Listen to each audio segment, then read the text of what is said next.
my dream that touched my soul as I lay lost in sleep. It said, although as difficult as it may seem, you have all it takes, you have all you need to change, to change, to change this world. And we are healing every way we can. We are holding the faith, the words for understanding, and we are asking love to light the way. We are healing, healing every day.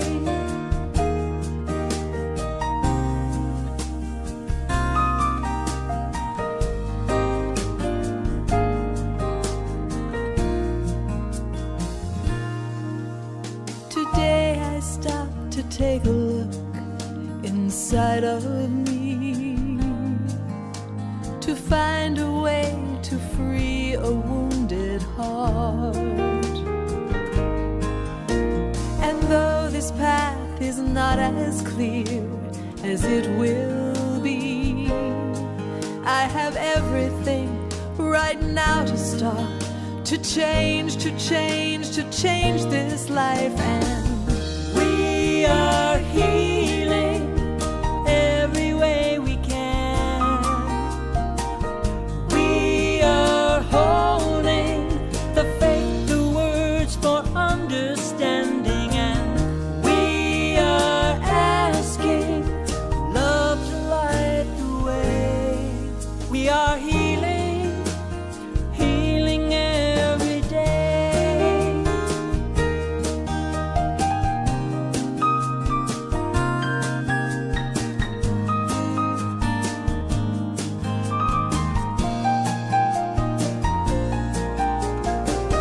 We are asking love to light the way. We are healing, healing every day.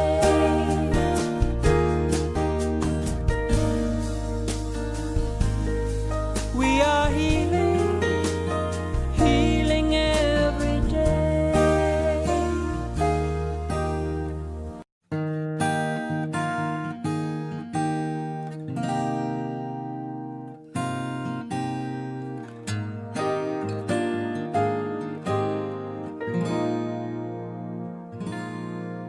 Last night there came a vision into my dream that touched my soul as I lay lost in sleep.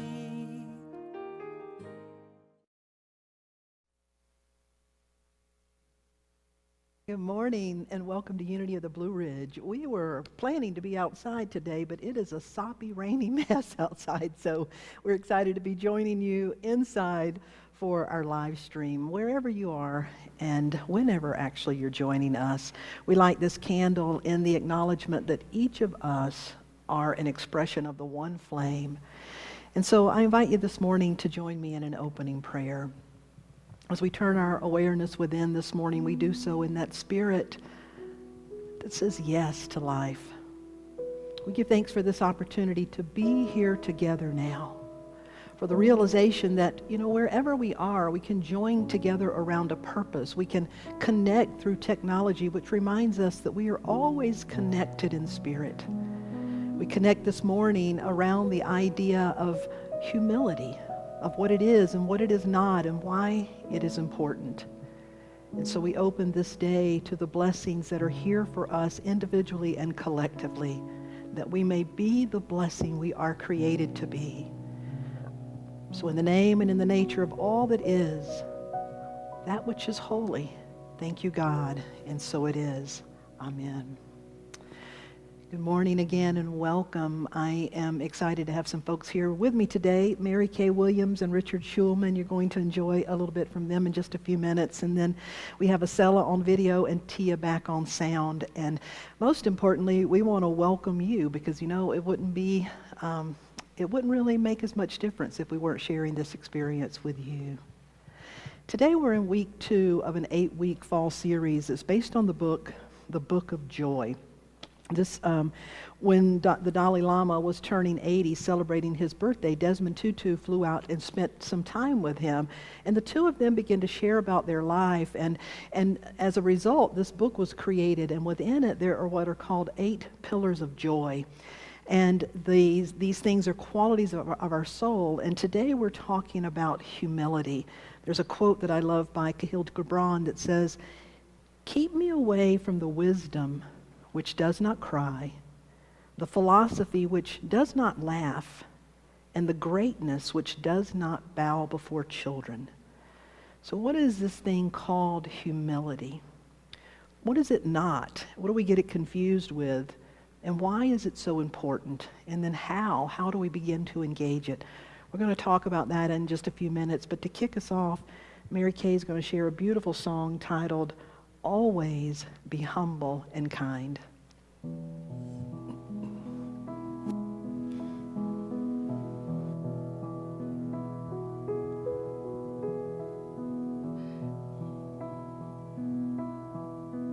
There's a light that glows by the front door. Don't forget the keys under the mat. When childhood stars shine, always be humble and kind. Go to church 'cause your mama says to. Visit grandpa every chance that you can. It won't be wasted time. Always be humble and kind. Hold the door, say please, say thank you. Don't steal, don't cheat, and don't lie. I know you've got mountains to climb, but always be humble and kind. When the dreams you're dreaming come to you, when the work you put in is realized, let yourself feel the pride, but always be humble and kind. Don't expect a free ride from no one. Don't hold a grudge or a chip, and here's why. Bitterness keeps you from flying, so always be humble and kind. Don't take for granted the love that life gives you. When you make it, go on and turn right back around and help the next one in line. Always stay humble and kind. Hold the door, say please, say thank you. Don't steal, don't cheat, and don't lie. I know you've got mountains to climb, but always stay humble and kind. When the dreams you're dreaming come to you, and when the work you put in is realized, let yourself feel the pride, but always be humble and kind. Go, Richard.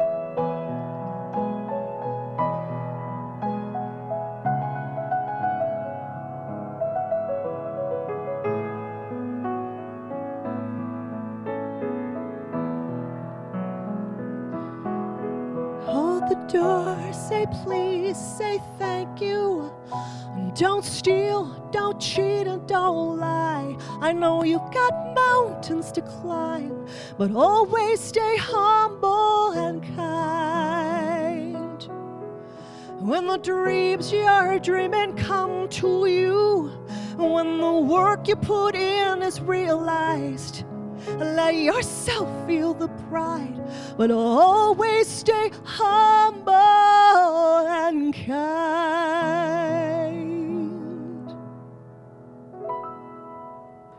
Yeah. Oh, I love that song. Always stay humble and kind. That was so beautiful. Thank you, Mary Kay and Richard. Can you imagine what our world would be like if we all decided to live by that motto, always be humble and kind? Well, again, today we're going to talk about humility. You know, the scriptures talk about humility as a fruit of the Spirit. And a fruit is a natural byproduct. It's an offspring. So humility is a natural byproduct, we could say, of our spiritual nature. But what is it and what is it not? Why is it important? And how do we live it out, so to speak? There's a story I'd like to share to sort of set the tone about humility, and it's about a woman who was traveling. This was back pre-COVID. She was in the airport. She got a cup of coffee. She picked up a little pack of crackers, and she sat down waiting for her plane to start boarding. And so she got her coffee and got ready to get a cracker, and she looked over, and just then the man beside her opened the crackers and took one and ate it. And she thought, oh my God, I can't believe he did that. So she grabbed the crackers and got one and put them down closer to her. But in a few minutes, he picked them up again. He slid them over, and he got the third cracker, and then he pushed the package over toward her. And she thought, who does that? And she grabbed up the crackers and walked off and got in line to get on the plane.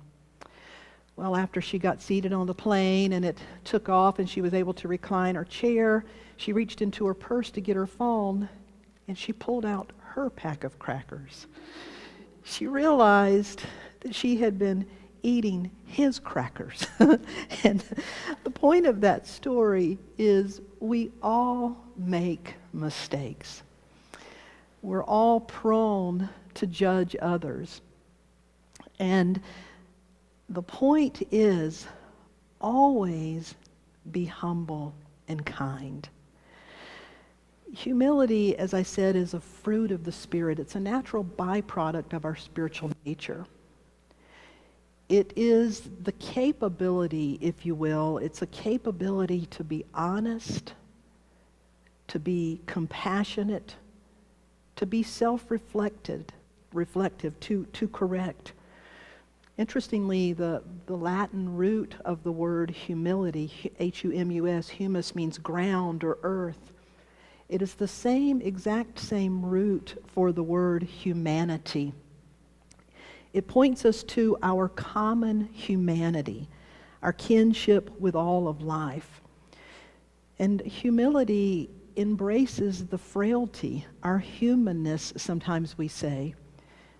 But humility also opens us to our higher self, what we could call our spiritual capabilities and qualities. In 1901, G.K. Chesterton wrote an essay that was titled In Defense of Humility, or A Defense of Humility. And he made a real astute observation when he began to study people that had genuine humility. And he said, at the heart of humility lies an immutable paradox, that it is always the secure who are humble. Security and humility, things that sometimes we think don't go together. And it's an immutable paradox which the mystics called the golden axis, pointing to that paradox, and we'll get to that in just a minute. My mom told me recently this story, and I thought it fit perfectly for humility. She said there was a lion, a young lion, and the lion woke up one morning and stretched and saw that Mama Lion and Daddy Lion had gone out hunting, and so the lion was there by itself, and so the lion did this loud roar and puffed out his chest. And he looked out and he saw a monkey, and the lion walked over the monkey and said, "Who is the king of the jungle?" And the monkey said, "Lion, you are king of the jungle." And then the lion looked over and saw a fox, and he said, "Fox, who is the king of the jungle?" And the fox said, "Lion, you are the king of the jungle." The lion roared again and saw a giraffe and said, "Giraffe, who is king of the jungle?" And the giraffe said, "Lion, you are king of the jungle." The lion just roared again and then saw an elephant coming by, and he went up to the elephant and said, "Elephant, who is king of the jungle?" And the elephant took his trunk and wrapped it around that lion and whacked him over the floor, the ground a few times, and threw him down. And the little lion got up and brushed himself off and said, "You didn't have to get so mad and rough just because you didn't know the right answer." And when my mom told me that story, I thought that's perfect for humility. That, humility is, in some ways, it's one of those qualities that we're born with. It's natural. And yet, as most things, there's a maturation, a maturing process for us to really embody and understand what humility is. To realize, as Margaret Mead, the great anthropologist, said, she said, always remember that you are absolutely special and absolutely genuine, and so is everyone else. That humility is about really being in that place of not better than, not less than, but all are holy. And being capable of admitting to our faults without using them as an excuse, without using them as a place where we stop in our development, but being willing to admit our shortcomings and our limitations and the errors of our way, but not be reduced by them. Humility, it says in Ephesians, be completely humble and gentle. Be patient, bearing one another in love. Make every effort to keep the unity of spirit through the bond of peace. You know, perhaps St. Augustine had it correct when he said, almost the whole of Christ's teaching is humility. Therefore, should not the Christian pursuit be the pursuit of humility? Can you imagine today if what is called Christian would be the pursuit of humility? That actually at the center of every spiritual tradition that points to our oneness and to love has at its heart humility. If you look at the Christian text, when the disciples asked Jesus, when they said, who is the greatest in the kingdom of heaven? And Jesus said, whoever shall humble themselves as a little child, before that ego gets way out of control, the one that will humble themselves and become like a little child, one who is kind and compassionate, naturally self-confident, and ever learning. The act of washing the disciples' feet at what we call the Last Supper, one of the last human interactions that is recorded with Jesus and his closest followers, he washed their feet. Because that was sometimes you see something and you say, I cannot unsee that. They could not unexperience that, of what it was like to have their beloved teacher wash their dirty feet. It was an act of humility that he was making a point to them. He was wanting them to understand that true authority and true power is not power over. It is knowing your own strength in such a way that you walk on this earth as not better than and not less than, but holy and human, fully embracing. The Quran says that true servants of Allah are those who walk the earth in humility. The Gospel of Matthew in the New Testament, it says, whosoever exalts himself will be humbled, and whosoever humbles theirself will naturally be exalted. In Buddhism, humility arises out of what is called wise view. Again, it's seeing not better than or not less than. It's one who is not egocentric but aims to be enlightened. It's one who makes a commitment to do no harm and to do good.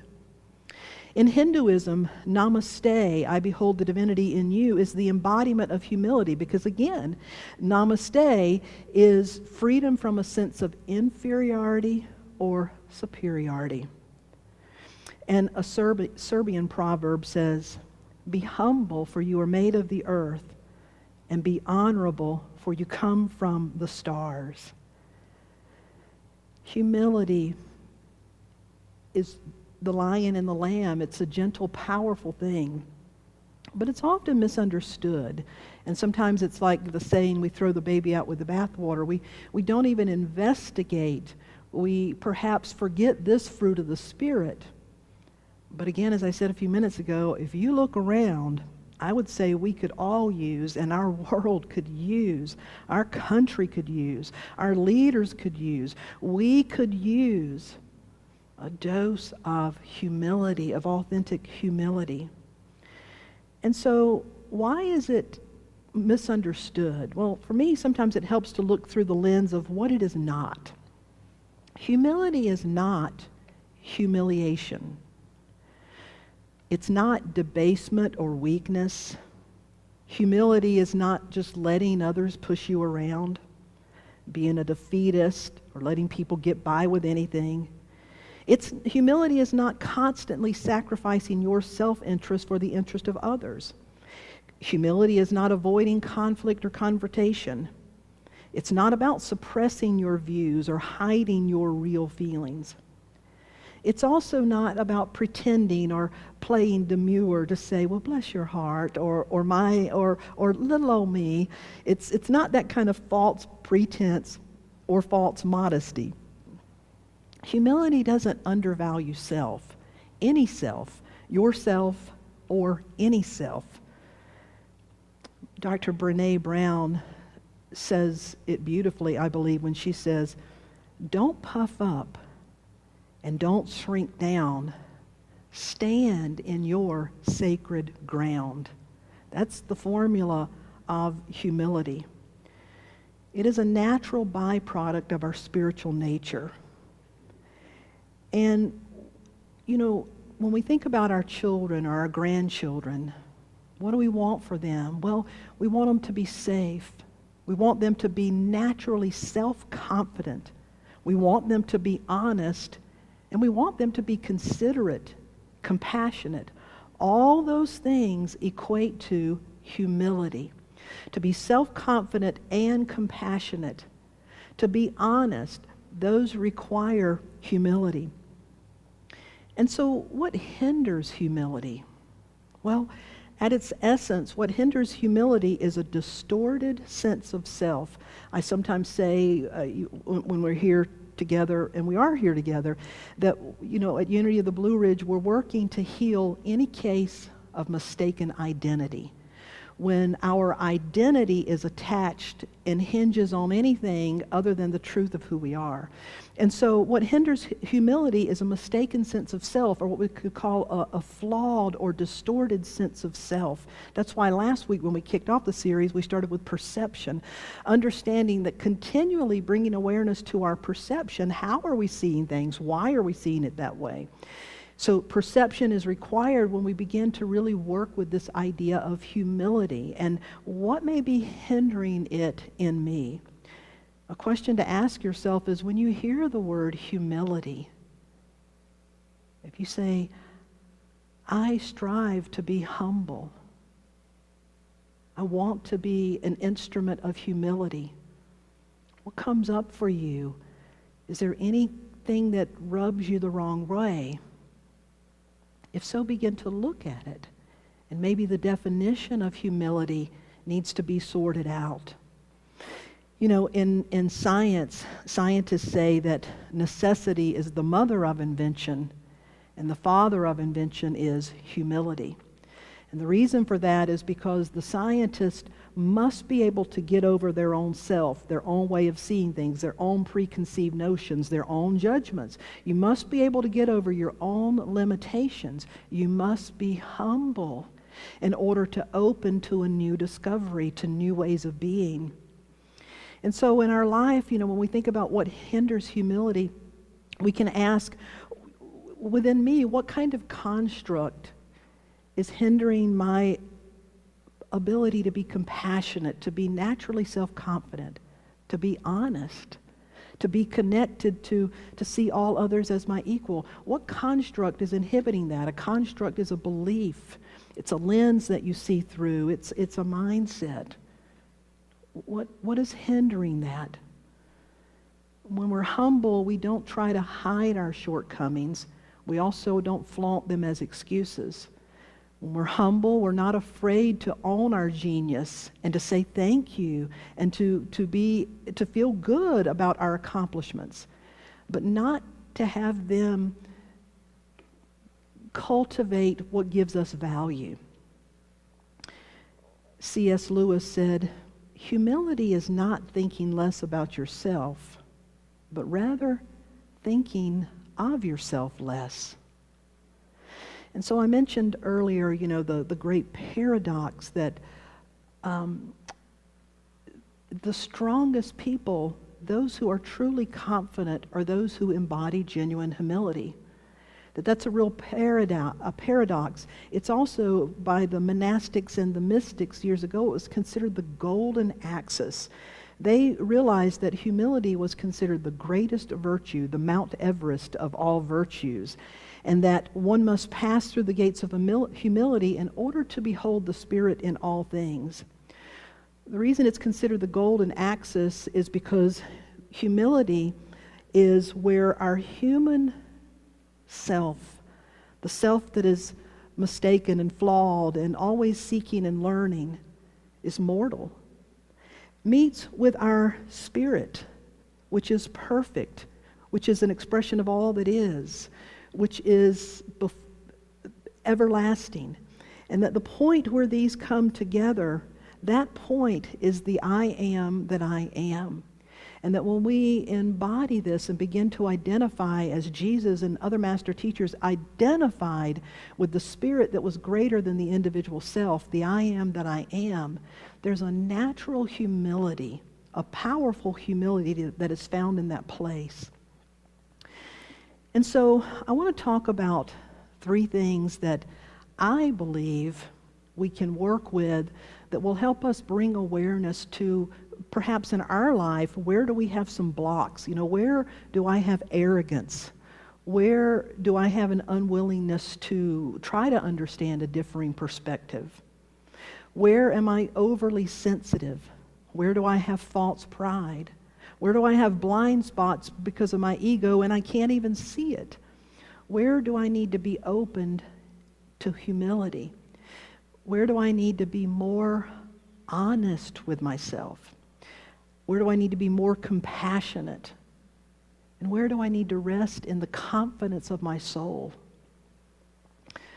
3 questions we can ask ourselves. Am I reachable? Am I teachable? Am I transformable? The first one, am I reachable? I've noticed often how the scriptures say that Jesus was moved with compassion, meaning he was reachable. I love the individual that can shed tears as easily as they can belly laugh. There's something very natural about that person, that there's no false pretense. They can deal with what is real. They can hear constructive criticism. They can help guide others without feeling power over. They're reachable. Jesus was moved with compassion. He had a heart and a mind that was reachable and teachable.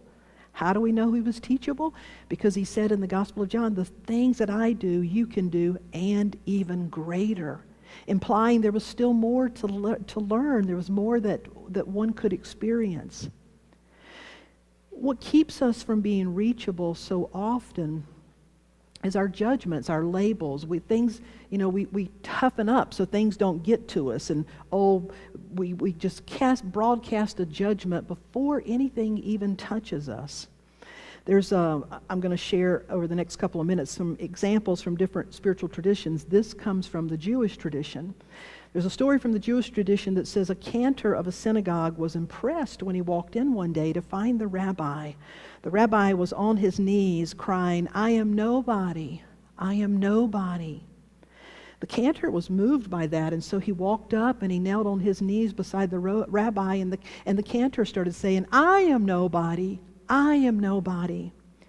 And then the shaman, the shamus is like a custodian. The shamus, the custodian, heard the 2 of them and thought, wow, that's impressive. And so the shamus, down towards the back, got on his knees and said, "I am nobody, I am nobody." And at that moment, the rabbi nudged the cantor and said, "Look who thinks he's nobody." That's why Jesus and the scriptures talk about, don't stand on the streets and pray out loud. It's not about pride, and it's not about gaining attention or approval or having other people say, wow, look at their good works. But he said, rather go inside in your closet, go within your own being. That, are you reachable? Are you doing the things that you do because you're moved with compassion? There's a story that goes hand in hand with that. that in the Christian scriptures it comes from the New Testament. It comes from the Gospel of Matthew, chapter 18. It's called the parable of the unforgiving servant or the unforgiving debtor. In a nutshell, this story says that there was a man that was in so much debt, he could never pay it back in his whole lifetime. He owned what we would say today billions of dollars. And the king said, it's time to settle all the debts. You need to pay up. And the man said, I can't. And they said, well, we're going to sell you and your wife and your kids and your property. We're going to sell everything we can. And then if you still can't pay it up, we're throwing you in jail. And the man said, please, please have mercy on me. I'll do everything I can to pay it back. But knowing it was impossible. And the scriptures say that the king had mercy on him and said, you know what? You're forgiven. I'm going to wipe the slate clean. Now just think about it. If that happened to you, you would walk out of that courthouse, so to speak, and I would be doing the happy dance. That would be like Ed McMahon gave you $1 billion check. You are so happy. But as the story goes, when the man walks out of the courthouse, he encounters a man that owes him lunch money. He encounters a guy that owes him, let's just say, $5. And he looks at that man and he says, where's that $5 you owe me? And the man says, I'm sorry, I don't have it right now. I'll pay you later. And the man who was just forgiven jumps on him and starts choking him and says, you owe me money. You're supposed to give me money. Well, as the story goes, the king heard what happened and wound up throwing the first man in jail anyway. Now, that story is often told, and what it's pointed to is it's about forgiveness, the need to forgive. And in one sense it is. But the deeper meaning and what Jesus was always pointing people to, the question in that story is why? Why would anyone who had been forgiven that kind of debt not be able to forgive somebody else for a much smaller infraction, if you will?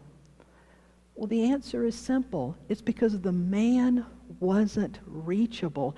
He wasn't able to comprehend. He wasn't able to receive the gift of his humanity. He wasn't able to say, thereby, but by the grace of God, there go I.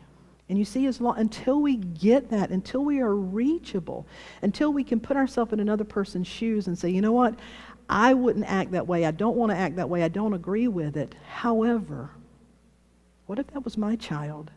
What if that was my parent? What if that was somebody that I intimately loved? To find a way to have some sort of compassionate, to connect with humanity. So the first question is, am I reachable?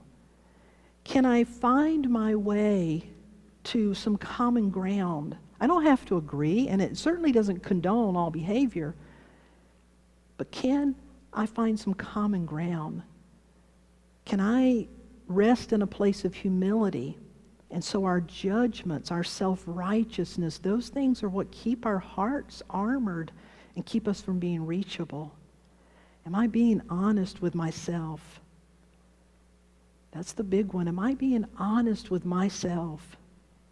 Am I being loved and lovable? Am I being compassionate? Am I reachable? The second one is, am I teachable? You see, sometimes, especially as we get older, I find people say, well, you know, it doesn't come natural to me, or I don't really, that's not for me to do. Well, I'm here to tell you, just because something doesn't feel like it comes natural does not mean it's not yours to learn. I mean, going through puberty in some ways didn't feel like it was coming natural to have to make these changes. Learning anything that you've mastered may not have felt natural at the time. Just because something feels like, I don't know how to do this, doesn't mean you're not supposed to do it. As a matter of fact, quite often it's going to feel like, I don't know how to do this. But humility is an asset for self-improvement. When we learn to be humble, to hold ourselves accountable, am I reachable? Am I teachable? From the Sufi tradition, Nasruddin is often called the wise fool. Nasruddin is resting under the shade of a walnut tree. And he looks up and he sees walnuts hanging all in the tree. And then he turns and he notices a patch of pumpkins beside him. And he looks at that and he says, how strange Mother Nature is. These plump pumpkins growing on spindly little vines, while these walnuts are growing on large branches and they have their own impressive tree. doesn't seem right to me, Mother Nature." Just then a wind blew and a walnut fell from the tree and dropped right on his head. At that moment, he looked over at that big fat pumpkin and said, "Ah, Mother Nature, you are so wise."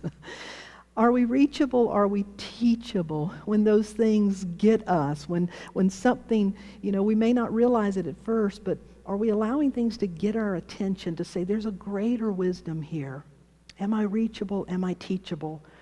One of the things we're doing as a spiritual community, we have signed up and we're joining a group called Braver Angels. It's inspired by, there's a term called, we need to call on our better angels, the better angels of humanity. But what they said is our better angels need to be brave in order to show up. And say they started a grassroots organization called Braver Angels. And then inspired by a remark from Abraham Lincoln, there's a pledge, there's a whole movement this year called "With Malice Toward None." And we're encouraging people to be reachable, be teachable, be humble. Sign this pledge before the election that says, no matter who wins, I will hold malice toward none, and I will do my absolute best to be an instrument for healing, an instrument for peace, an instrument for understanding, that I will not act out in ways that are not healing for myself and for humanity. It's on our website if you want to take a look at that. Braver Angels, with Malice Toward None. Am I reachable? Am I teachable? Richard, would you give me that song? The third one, am I transformable? You see, are we reachable? Are we teachable? But, you can learn something, but can you live it? We can have a lot of head knowledge, a lot of knowledge about something. People may know a lot about writing, but they may have never written their masterpiece. People may know a lot about a particular sport. They may even coach it, but they may not really be a good player themselves. When it comes to humility, we're saying, am I reachable? Am I teachable? And am I transformable? The final story, this comes from history. It's a true story. But I want to begin with this quote. Once when I was young, I won a medal for being humble. Then I started wearing it. Eventually, I lost it.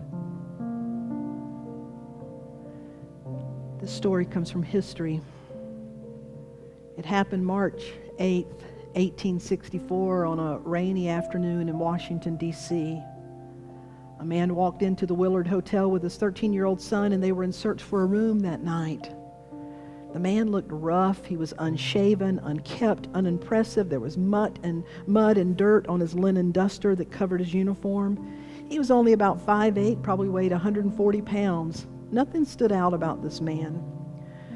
The clerk at the Willard Hotel looked at him with condescending eyes, and he said, "Well, we don't have any rooms tonight. The only thing we have is some space up in the attic, and it's not very comfortable, but I can offer you that space if you'd like it." And the man, without hesitation, said, "Thank you, I'll take it." And he said, "Well, okay, sign." And when he signed the register, he signed U.S. Grant and Son, Galena, Illinois. When the clerk looked at his name and then looked closer at the man's uniform, he realized this was General Grant standing in front of him. He said, wait, sir, I apologize. I've made a mistake. We actually do have another room. We have a parlor 6, the best in the house. Now, General Grant could have grabbed that man by the collar and said, "Do you know who I am? I'm the General Grant, Savior of the Union, the man that's protecting this very capital. As a matter of fact, I'm here right now to receive the rank of Lieutenant General, Chief of the Union Armies." But he didn't do that.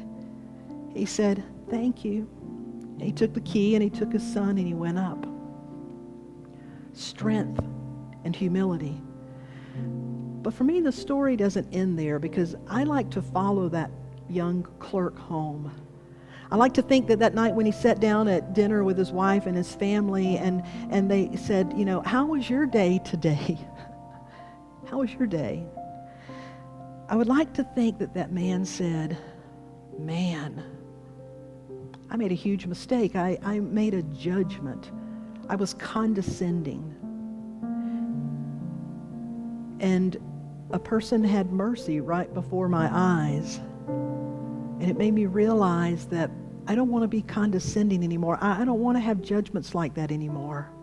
I want to be that kind of man. I want to be that kind of woman.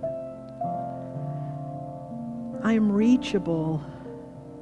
I am teachable. And I am transformable. I am an agent of transformation. You see, here in this place, that golden axis, the I am that I am can use us. These qualities that embrace the wholeness of humanity and spirit can flow through us. We become instruments. We're going to lead you into a song that I hope will sort of get stuck in your head and will serve as a mantra this week as we begin to work with this idea of humility. It goes like this. Here and now, I want to be totally reachable. And here and now, I want to be totally teachable. So consider me. Here and now, consider me totally reachable. Here and now, consider me totally teachable. I invite you to close your eyes. Oh, to be reachable, to have a heart and a mind that is open, without armor, without false pretense, without the need to puff up or to shrink down. Oh, the heart and the mind that is reachable, that is really to look out upon the inequities of life, the faults of oneself, and will surely notice the shortcomings that take place all around us.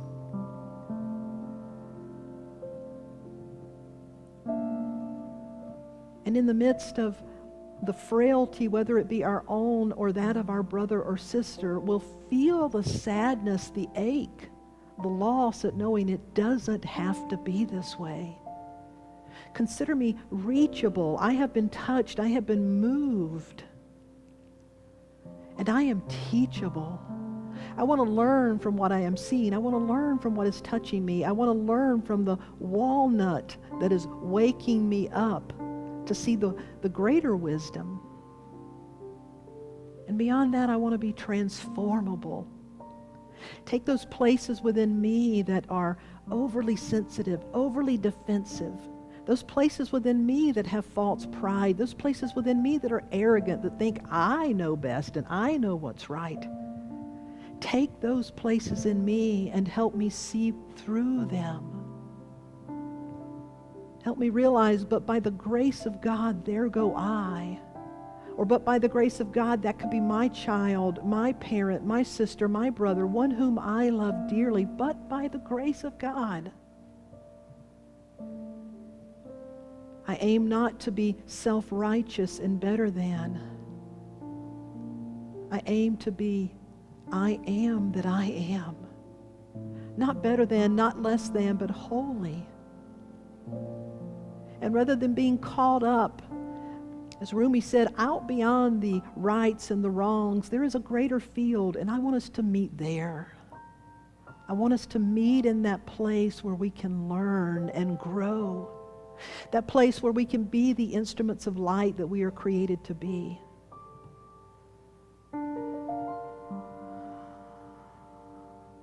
Create in me a clean, open heart and mind. May I be reachable by love and truth. May I be teachable in the spirit of love and truth and compassion. May I be transformed and an instrument of transformation.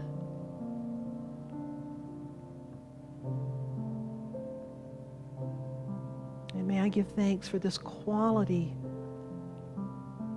this fruit of my spirit that is always growing me into a greater expression of my higher self,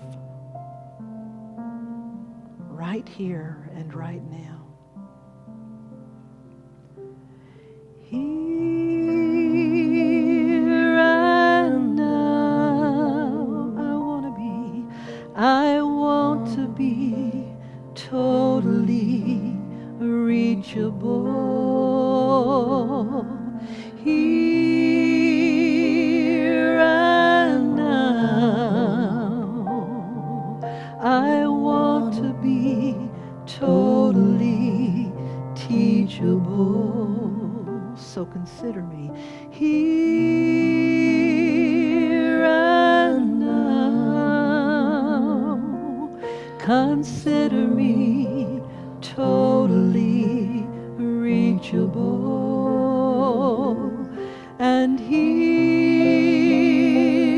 and now, consider me totally teachable.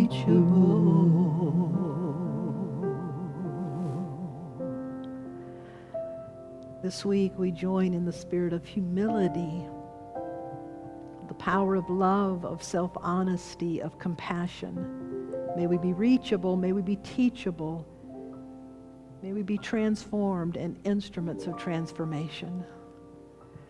I want to thank you, my friends, for joining with us this week on Wednesday night. It's absolutely open every week. This Wednesday night, if you want to join us on Zoom, Reverend Christy's going to be talking about this message, these points we just talked about, and also looking deeper into the book.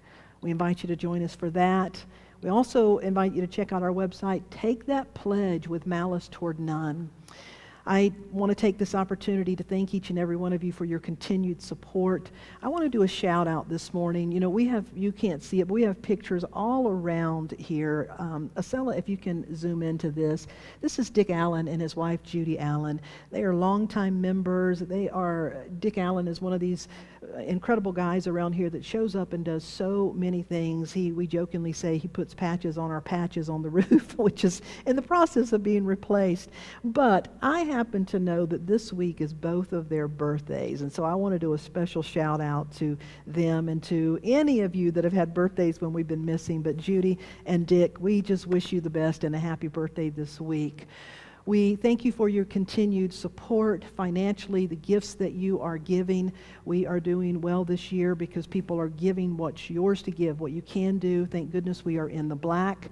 And with our Raise the Roof, which is a 3-year project, we set out to raise a little over $600,000, and we've raised about 45% of that. And again, the pledges were over 3 years, so I think we're doing incredibly well. Construction is going on, and we are looking forward to one day, hopefully not too long, being able to gather safely again. So to wrap us up today, we have another song. You're going to sing something by Keb Mo. What are you singing? Yes, Keb Mo. This is one of my favorite songs. It's called Hand It Over. Hand It Over. Keb Mo. Thank you so much.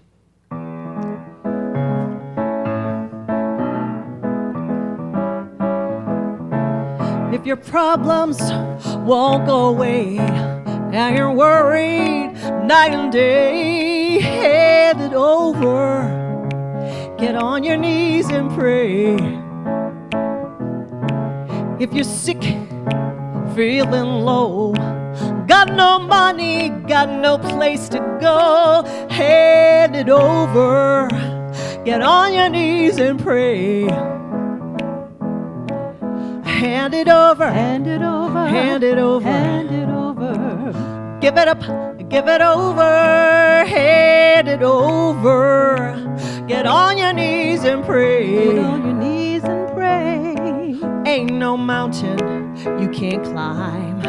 Ain't no answer you can't find. All you need is a hand to hold. It'll heal your body, feed your soul. When the road is dark and you can't find a way, let the Spirit light your way. Hand it over. Get on your knees and pray. Get on your knees and pray. Go, Richard.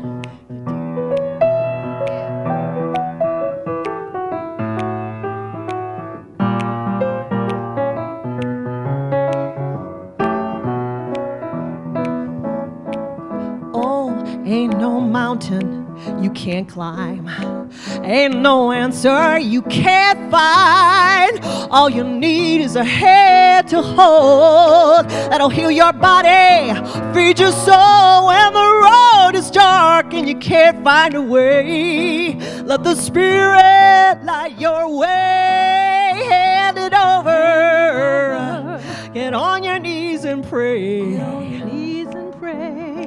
Hand it over, Hand it over. hand it over. Hand it over. I give it up, I give it over. Hand it over. Get on your knees and pray. Get on your knees and pray. Woo. Yeah. Hand it over in the spirit of humility. Thank you for being here. Join us next Sunday, same time. Blessings to you this week.